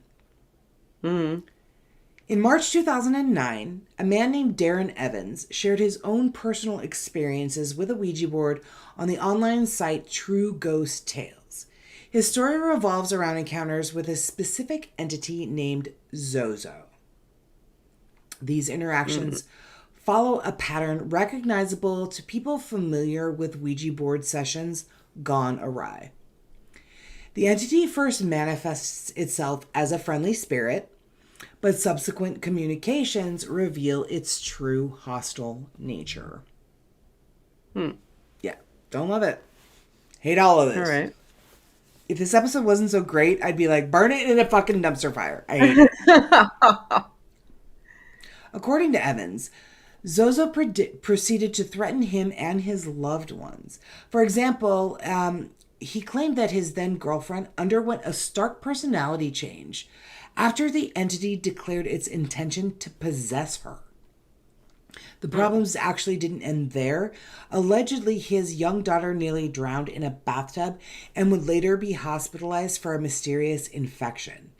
While these incidents can actually be easily explained, the guy sincerely believed that he and his family were under demonic assault by this demon. Zozo or whatever. Yeah. Right. Okay. Less easily explained away were strange occurrences around the home. Apparently, house guests said they heard voices coming from inside the walls. Gross. Mm-hmm. Lights would turn on and off by themselves. Doors would unlock and open without any help. Don't love that. All these incidents are classic hallmarks of a haunting, right? Possibly by an entity who used a spirit board as a conduit to enter our world and now refuses to leave. So, given these unusual experiences, you would actually think that this Evans guy would stop using the Ouija board. Except that he didn't. And even the most hardened skeptics would probably decide to leave the thing alone at this point. By all accounts, he was the opposite of a skeptic, and by his own admission, he kept using the spirit board despite warning other people away from any entity that calls itself Zozo. God, I hate saying the name. Yeah. So I know all knock on wood. Something. I don't know. All the wood. Michael, Saint Michael, please, please, please. Barriers of light protection. Despite Evans's tale not being especially unique from other unlucky Ouija board users, Zozo would go on to take over the paranormal world. Evans's encounter went viral, and more alleged Zozo stories sprouted up across the internet. Many of which ended up being retold on various podcasts. There you go. And covered by many YouTube channels. I have heard of this demon before. A couple of my favorite paranormal podcasts have done sole episodes on this particular Ouija board demon. Really? Yes. Mm-hmm. So the stories typically followed a similar pattern to the traditional Ouija board encounter. A person holds a session with a Ouija board. They communicate with an entity that may start out friendly, but always ends up hostile. Sometimes strange occurrences take place during the session or shortly after, but in every one of these encounters, the entity identifies itself as Zozo. Mm-hmm. So who is this demon? Zozo. Yes. Stop saying the name, and I'll tell you why in a minute. Okay. The Zozo demon, sometimes stylized as capital Z, little o, or all capitals, is a mysterious trickster entity known for stalking people through Ouija boards. Those who claim they have made contact with them, and this demon also goes by Zaza, Mama, Oz, Zo, Za, and Abacus. Huh. I don't... Weird. All right. Maybe he's the demon of math, in which case he's terrifying. Already a bad guy. They say he often shows himself by guiding the planchette into figure-8 formations before frantically zooming back and forth between the letters Z and O. His interactions, again, start out friendly but grow malicious. Mm-hmm. He's known for cursing at and threatening contactees, sometimes personally. So, when we've had too much to drink. Right. Generally. Well, he's seems often innocuous so far. A little bit, yeah. I mean, some of my best friends. While he's often wrangled by a Ouija board, some believe that saying his name out loud can summon him from the depths of hell. Oh, good times. Thanks. I'm so glad you brought him up. Later. Yeah, I know. And I was like, wait, stop saying it because I'm going to tell you later why you shouldn't say it. Right. Yeah. So, this demon's believers claim that the demon has ancient origins, either African or Sumerian, depending on who you ask.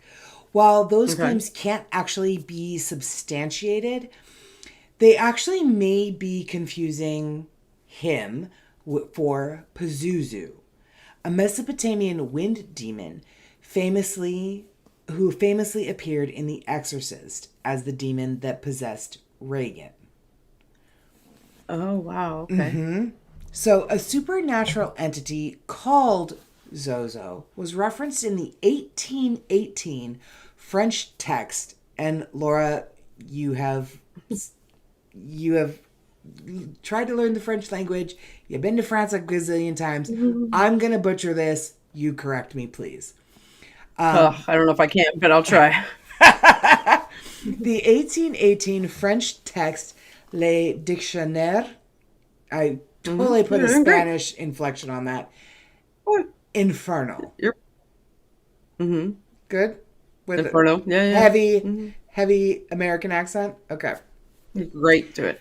Okay. Doing great. Thank you. So, this demonological. Whoa! Look at you. Look at me with All your big that. words. Oh. Look at me go. I'm so proud. Demonological. I said it again. Wow. Oh. That never happens. Encyclopedia, written by French author Jacques-Auguste Simon Colin de Plancy. Did I fuck that up? I have no idea, but there's a lot of fucking names. Okay. Way too many. Okay, we're going to call him Too Jacques. many. Jacques. All right, good. Here we Good call. go. He recounts the story of a young village girl who claims she had been possessed by 3 demons named Mimi,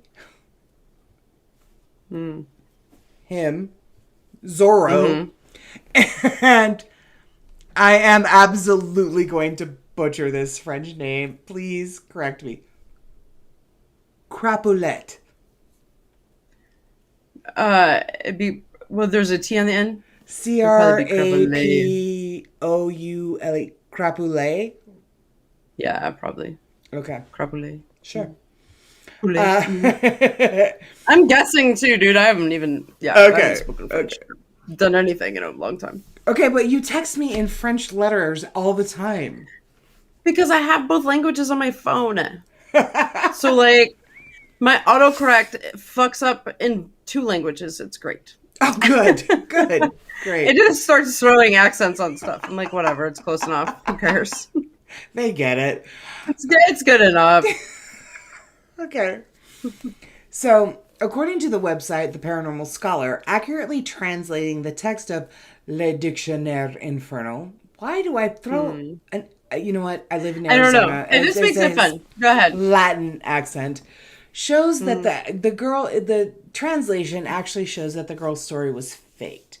Quote, she rattled nonsense, the author wrote, adding that the girl had been publicly beaten years before for faking possession and was eventually imprisoned for her fibs. He goes on to describe what he believed to be genuine cases of demonic activity, ending the Zozo extract with the sentence, nonetheless, there are real cases of possession. So, there could be a more real-world explanation behind this Ouija board demon phenomenon. In 1972, psychologists tested whether people can communicate with the paranormal through only persuasion or human will in what's known as the Philip experiment. The study made up a fictional person named Philip Aylesford and instructed a group of people to run a seance in order to summon his ghost. The group became convinced that they could feel Philip's presence. They heard knocking sounds coming from the table. They felt the table vibrate. At one point, they even saw the table tilt up onto 2 legs. And I know that in your research, you came across all of these same phenomena that people that claim to be mediums were using, which is the whole purpose of why Harry Houdini was out to debunk them, right? Because he was a master Exactly. illusionist. He knew what they were doing to scam these people, right? Exactly. So, this is essentially what was happening. They were sure that they had, this group was sure that they had spoken to Philip's ghost and that he had answered their questions. They did not know that in truth, Philip was just someone that the researchers had made up. The researchers concluded that the human mind can, in fact, create spirits on its own will simply through a bit of persuasion and imagination. Hmm.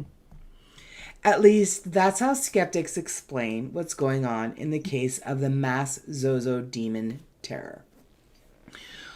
But the terrifying reality is, and I agree with this, that in either case, the demons are real, and whether they are in our minds or elsewhere is to be debated. It's hard to say which is more terrifying. The idea that a supernatural demon can possess a child's toy, or the idea that a demon of the mind exists in our own subconscious, convincing us that what we most fear is real. And I want to bring that up because I do realize that in bringing up that study, in bringing up what those people went through, and by just like you are talking about a lot on this podcast, the power of suggestion and how that can Yes. influence a person's perception and what they see Absolutely. and what they Hmm. experience. I'm Right. very aware that that flies directly in the face of what me and my team do as paranormal investigators. I think that when I say that, it's because I think that a lot of times, and we've talked about this, Right. you get, especially, we talk about the slumber parties we used to have. We'd pull out the Ouija board. Of course, like we're all little girls and we want to be scared, and we probably just watched a scary movie. We probably just watched Freddy or Jason, you know what I Mm-hmm. mean? Something. Mm-hmm. And we want to be afraid, and Afraid. Yeah. they had another study too about something. I didn't look too much into it, but the study of how like your hands will work together and kind of almost power of suggestion, like make you come up with stuff um, Yeah. with the Ouija There's board. But a scientific like explanation a for why the phenomenon, yeah, Ouija board works. Yes. right. Yeah. So, and I'm not like discounting that it could never happen or whatever, but Neither. Neither. I don't think that the Ouija board is evil. I mean, in and of itself, right? I Okay. think, and I do think a lot of times there is so much power of suggestion, especially built around the pop culture of the Ouija board, because it was never thought of like that before. Right. So then Right. all of a sudden it's like now it's this terrible thing, Yeah. when really it's probably just the way that we're our mind going into it, the power of suggestion, the intentions, the everything that goes along with that, the Right. stories that you've heard, it's all in your head, right? So I think the majority of the stuff Right. of the Ouija board can be very much in your head. Again, I'm not saying that there's not ever demons out there or anything like that, but Right. or evil or what have you. But I think that a lot of it is, especially with the Ouija board, very much like how what you're thinking of going into it. Right. Right. I agree. I completely agree. Mhm. And I bring up, and I actually debated including that study in my research because, like I said, it really does kind of fly in the face of what I do and what my team does as paranormal investigators. But I really think that But there's a lot more science stuff that's happening too. Like there's a lot more, you're catching stuff like, with photograph and video and right, yeah, EMF and um EVPs, stuff that like wasn't available back then too, right? So right, exactly, I don't think and that the Ouija and the stuff that you're collecting are like on the same level. It's not, but it can like that exact thing can be used to debunk really Mm-hmm. anything that we do, which is why Mm-hmm. we do work so hard to we go into a location hearing the claims. Okay, they're hearing knocking, they're hearing this, they're hearing that, they're hearing what have you.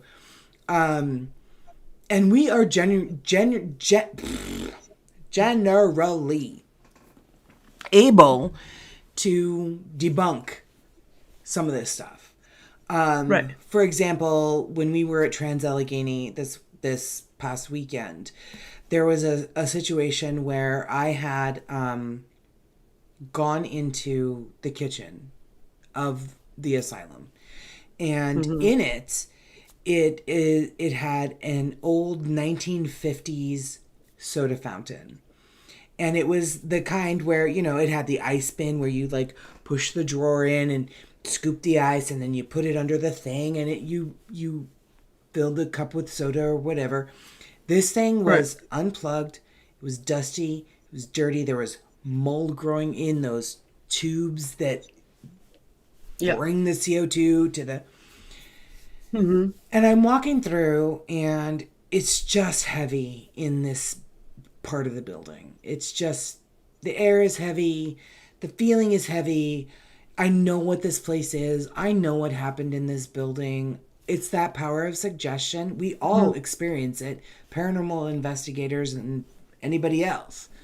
And I'm walking Right. through this kitchen alone in the dark with just a flashlight, and I'm filming this soda fountain, and I'm filming like this dusty the bricks in the walls are falling out because it was Mm-hmm. built in 1858. It's a fucking Right. old building. And I walk past it, and I'm walking into an even deeper part of the kitchen, deeper into this building.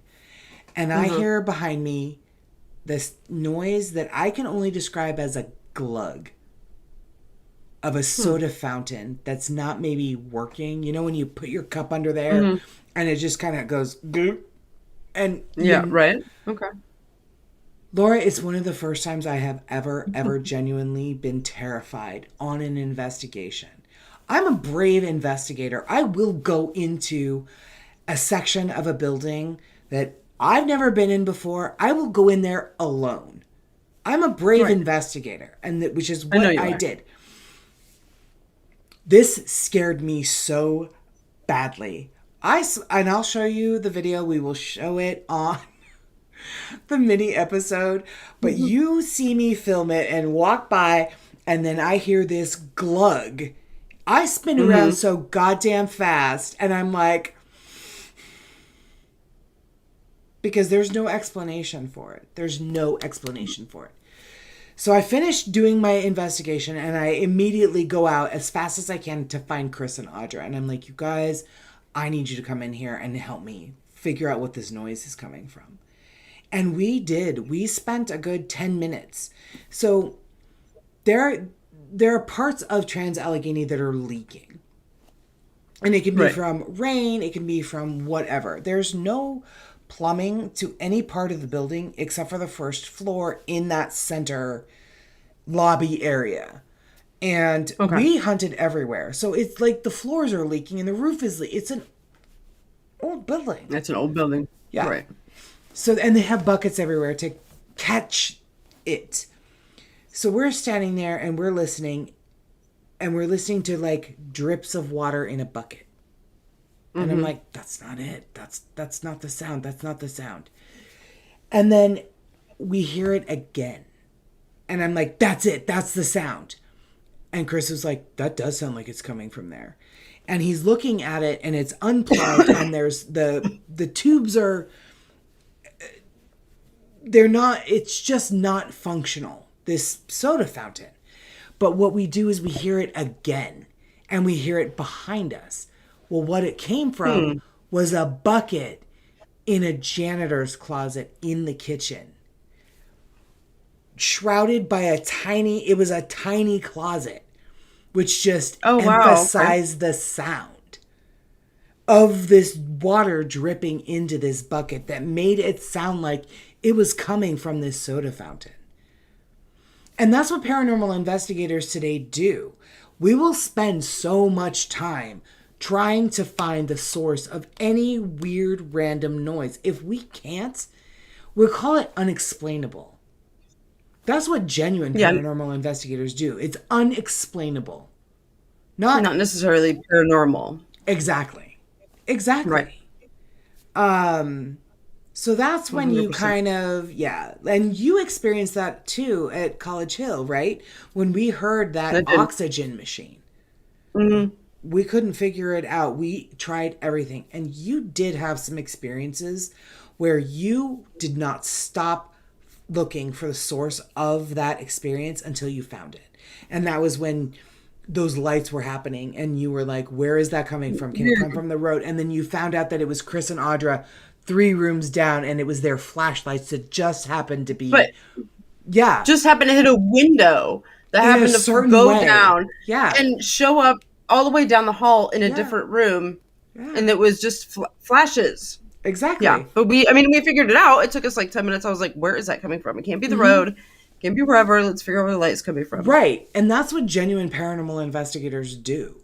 That's what we go in not thinking, oh my God, there's a ton of ghosts here and we're going to capture everything. No, we want to find out the actual causes for it. And I can't say enough about the folks that are training me to be a paranormal investigator. So I did include this study and this that they had done and this kind of like trick that they had done to these study, participants about the Ouija board. That doesn't mean that I and a lot of my colleagues in the paranormal field don't believe that they are fabricated stories, that the Ouija board is not a dangerous tool to use. So to that end, I do want to say that I did reach out to a number of professional paranormal investigators and members of the community to see what they had to say and what their thoughts were on the Ouija board. So, Sam Baltrusis, who is an author, the host, and producer of Paranormal Rewind. He was on Travel Channel shows such as Paranormal Night Shift and A Haunting, had this to say, quote, I am so against spirit boards of any kind. However, if you do use them, make sure you know how to close them out. The biggest issue is people don't know how to close. Also, they think they are talking to a spirit and it's something darker playing a trick on them. Tony Rathman, who is the co-founder of Entity Voices Paranormal Investigations, producer of Entity Voices Paranormal Evidence, and Andrea Perrin's show A World Awakening, and one of my mentors and trainers in the paranormal field, said, quote, they are a spirit communication device not unlike a spirit box or a digital recorder. The difference is that the energy being produced is third-party energy that from the spirit box or the recorder, and the spirit interacts with the device. In the case of a Ouija board, the humans are the energy source and the interacting device as well, therefore more at risk. Plus, the people who use Ouija boards for the first time usually are unprepared and inexperienced and therefore targets if something not so friendly wants to come through. Lourdes Gonzalez, she is a host of Entity Voices Paranormal Evidence and a co-founder of Gonyak Paranormal. She says, quote, I also agree with Tony on the Ouija. That's why I don't use them. I'm not experienced in it, and the few times I've used it in my younger years, it made me feel weird and strange, like I shouldn't be touching it. LOL. I think we can all kind of agree with, like, at some point, it's just kind of weird. It is, yeah. Yeah. So my team members, also my mentors and my trainers in the paranormal field, Chris Allgood and Audra Keeler. They are also hosts of Entity Voices Paranormal Evidence, and they are the co-founders of Southern Entities Paranormal. They do agree with Tony. Audra actually went on to say, quote, I absolutely used a Ouija board once way back when. I did too. I admit it. Sleepovers at Miley's. It was a We all thing. have. We all have. She says probably not any older than 7th grade. It was right before then that I started having bad dreams, so I wanted answers. Plus, I had some friends that thought it would be a hoot. I love Audra. It was scary. We did the light as a feather, stiff as a board game at the same time, and it freaking worked. Exactly. Oh, yeah. We played it all the time.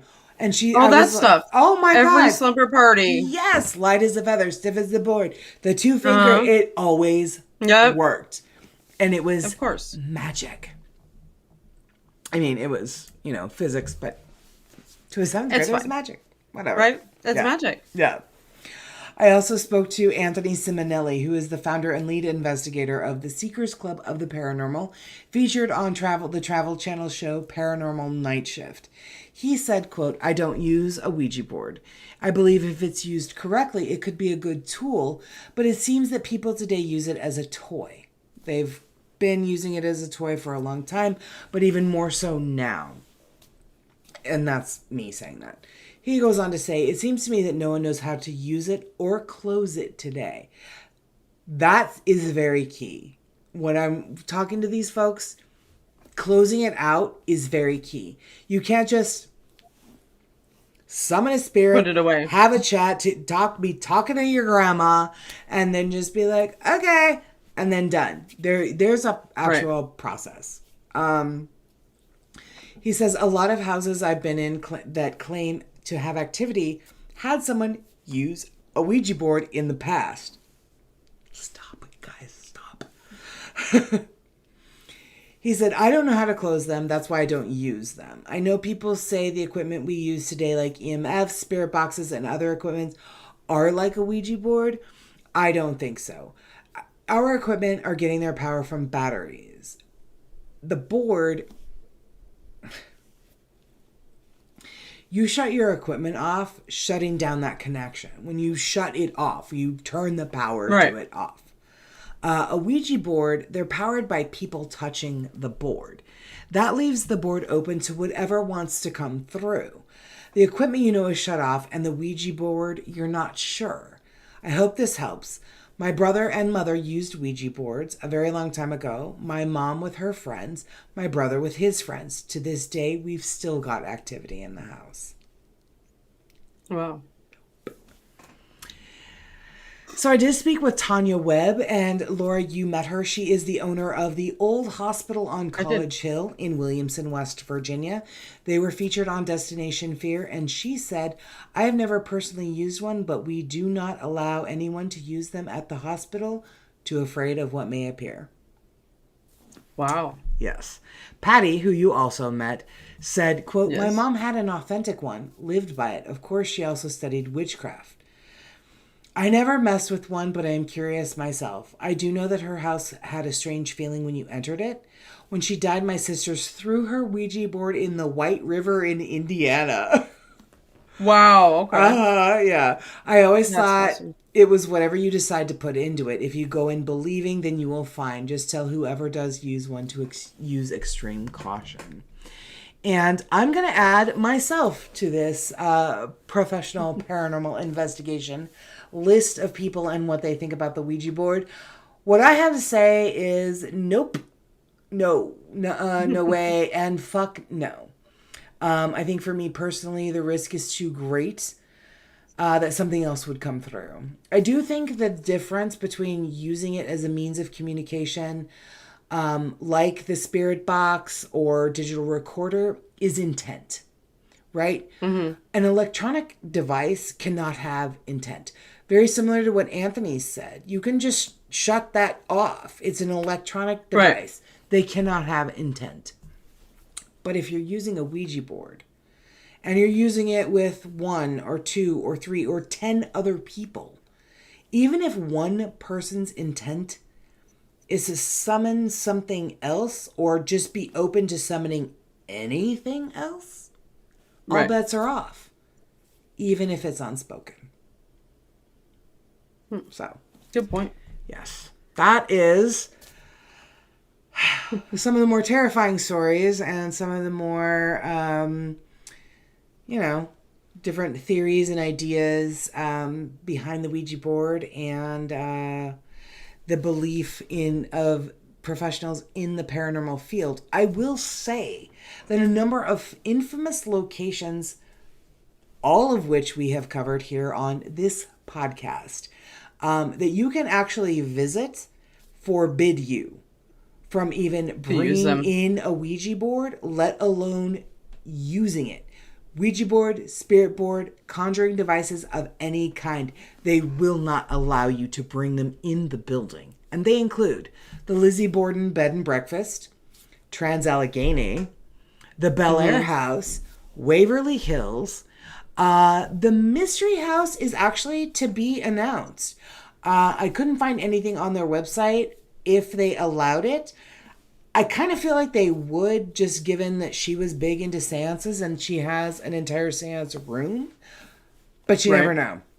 I do have a call into their marketing director to ask if they do allow it. And then lastly, the Queen Mary. When it was open, surprisingly, yes, they do allow Ouija boards. They even offered a special package that included... when you booked Suite B340, you could book Suite B340.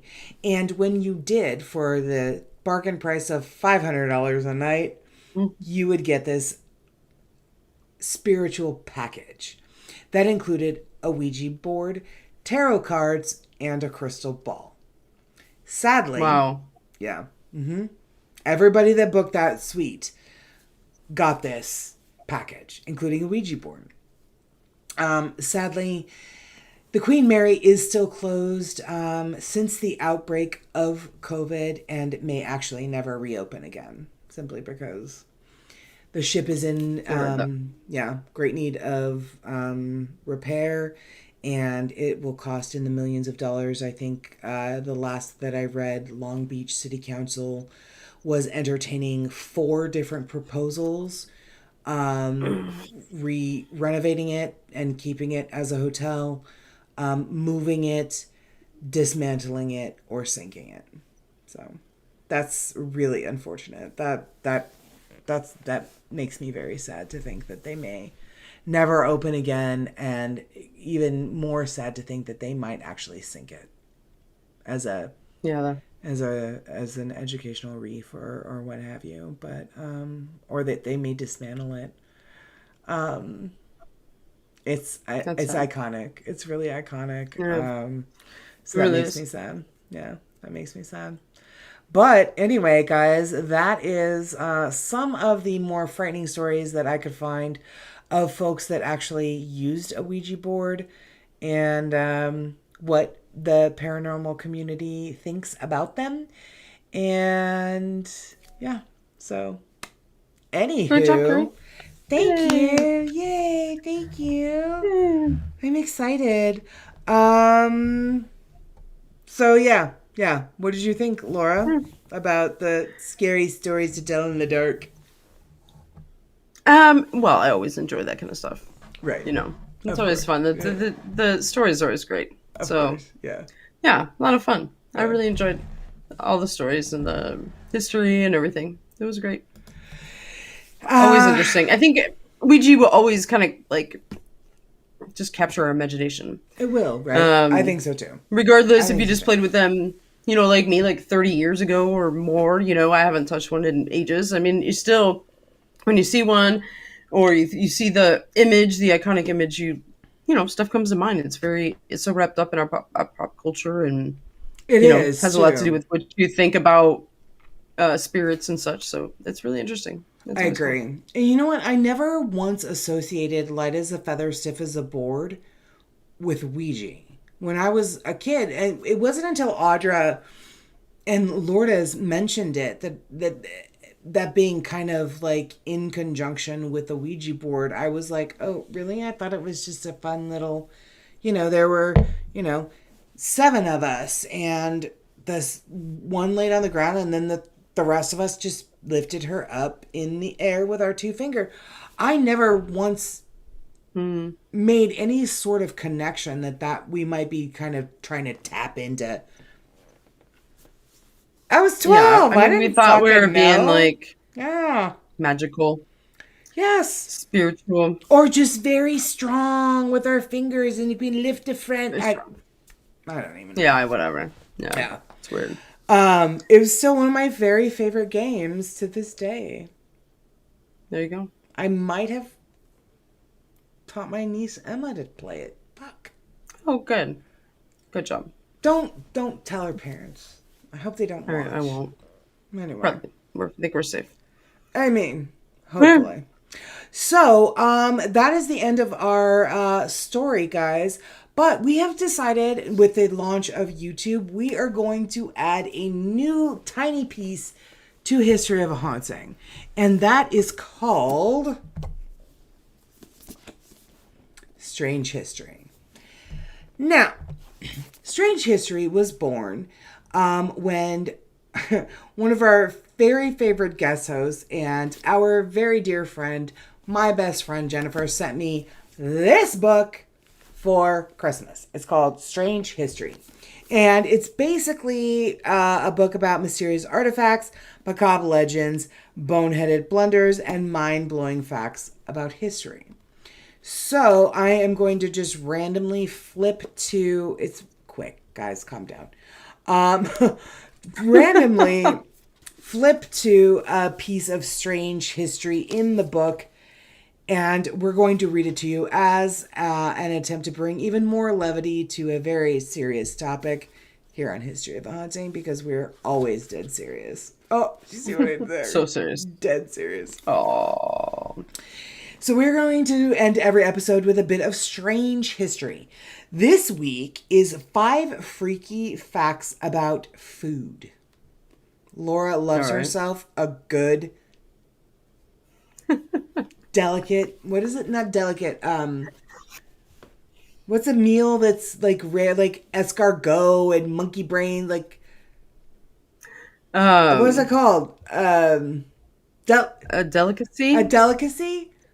I guess. Yes, but I don't eat brain. But yeah, delicacy. Okay, but she does like delicacy. So 5 freaky facts about food. Laura, honey, this is for you.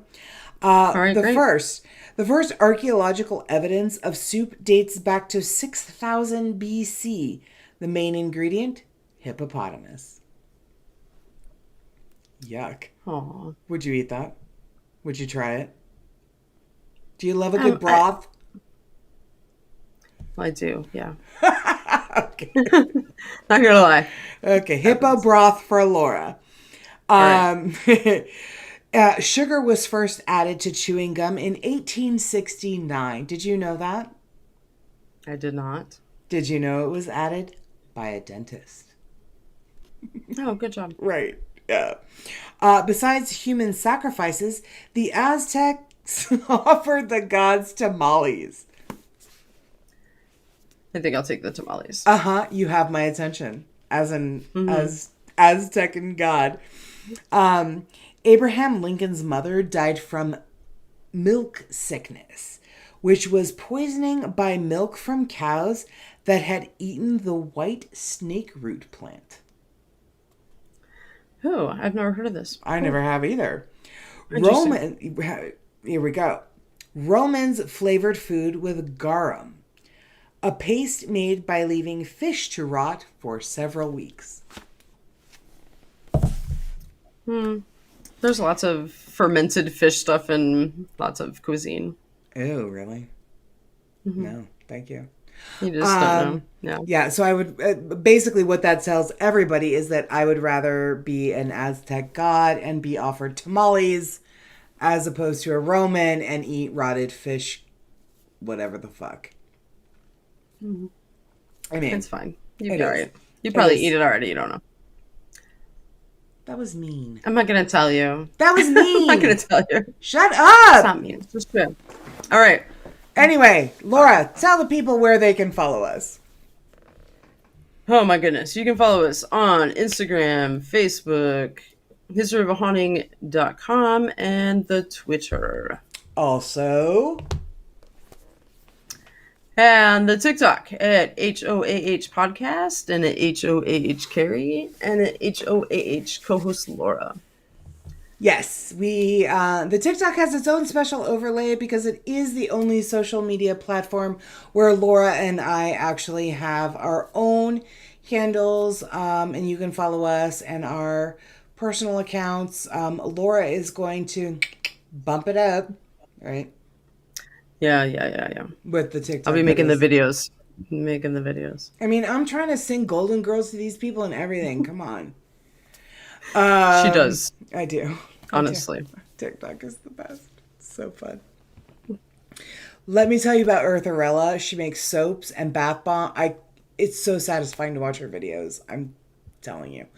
Anyway, yes. So that is why TikTok has its own overlay because it is the only social media platform where you can follow Laura and I personally. To that end, we definitely do want to say thank you so much for watching. We have had a lot of fun Thank with you you. guys. We hope that you have enjoyed everything. As our last overlay, where I apparently just pop out of existence, please like, comment, and subscribe to our YouTube show. And to that end, Laura, do you want to close us out, or do you want me to start it, or how do you want to do this part? All right, go. Okay, You're on a go. roll. Fine. Everybody, stay safe out there because you never know who Or what is listening. is listening? I mean, and of all things, like this is the episode. Like Ouija boards Right, are yeah. constantly listening. Like you guys need to be really, really fucking safe. Anyway, thank you so much. We love you. We hope you enjoyed it. We will see you next week with a brand new thank you. episode. And also, please go buy our hoodies. All right.